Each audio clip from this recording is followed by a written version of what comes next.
मिताली ने किरण को आवाज़ लगाई। किरण किरण, शाम हो गई है। बेटे, तुम्हारे पापा के आने का समय हो गया है। चलो स्कूल का होमवर्क पूरा कर लो, नहीं तो पापा डांटेंगे। पापा का नाम सुनते ही 8 साल का किरण बैट और स्टंप उठा के दौड़ता हुआ घर में आया और ऊपरी मंजिल में सीढ़ियों पर तेजी से चढ़ने लगा। उसी वक्त आखिरी सीढ़ी पर उसका पैर फिसल गया और जैसे ही वो नीचे गिरने लगा कि उसी वक्त किसी अदृश्य शक्ति ने उसे संभाल लिया और हवा में उठा के उसे उसके कमरे में छोड़ दिया। किरण को इसमें बहुत मज़ा आया क्योंकि वो 8 साल के बच्चे को भूत और प्रेतों के बारे में कुछ पता नहीं था। उस रात खाने के टेबल पर किरण ने अपने मम्मी पापा को सीढ़ियों से कमरे तक उड़ने वाली बात बताई। बच्चे पर भला कौन विश्वास करता है, लेकिन उसके दूसरे दिन से किरण की माँ को किरण के बर्ताव में बदलाव महसूस होने लगा। वो स्कूल का होमवर्क समय पर पूरा करने लगा, सुबह स्कूल के लिए खुद से तैयार होने लगा। किरण ज़्यादातर समय अपने कमरे में ही रहने लगा। एक दिन मिताली सीढ़ियों से ऊपर आ रही थी, तभी उसे किरण के कमरे से आवाज़ें आने लगी, जैसे ही वो किसी के साथ मस्ती कर रहा हो।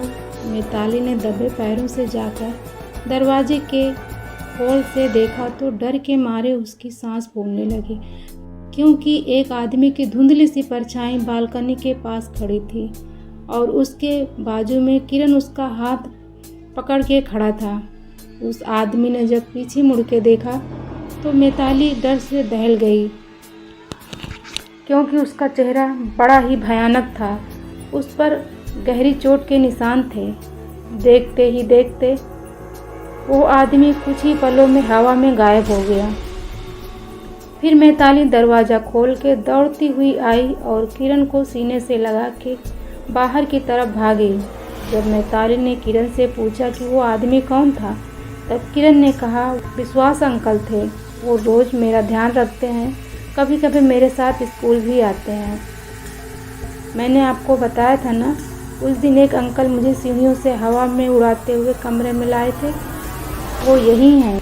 ये नाम मिताली को कहीं देखा सा लग रहा था, पर उसे याद नहीं आ रहा था।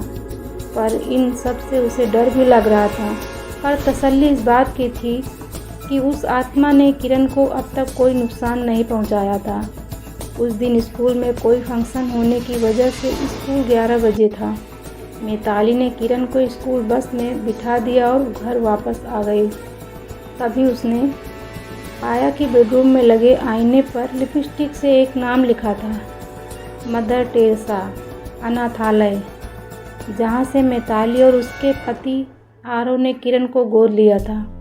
मिताली ने उसी वक्त घर को ताला लगा के आरव को कॉल किया और उसे तुरंत अनाथालय में बुला लिया और गाड़ी निकाल के खुद ही अनाथालय की ओर निकल पड़ी।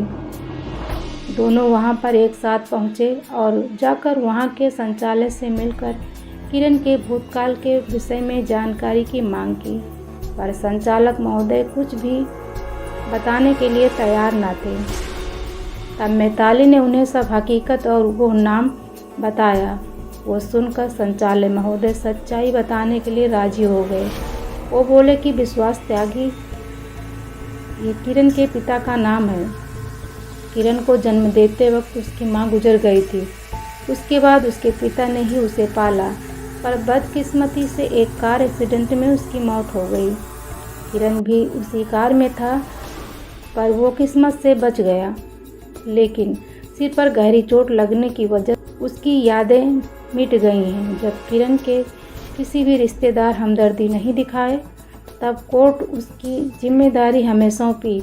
उसके बाद हमें भी बहुत बार ऐसा महसूस हुआ कि किरण की हिफाजत कोई रूहानी ताकत कर रही है, पर उस रूह ने उसे कभी नुकसान नहीं पहुंचाया। ये बात भी सच है।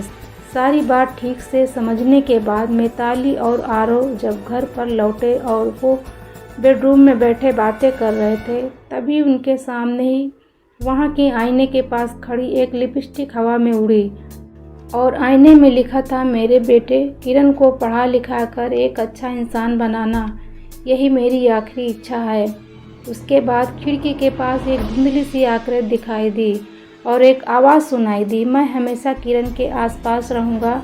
इस आवाज़ के साथ वो आकृति अदृश्य हो गई।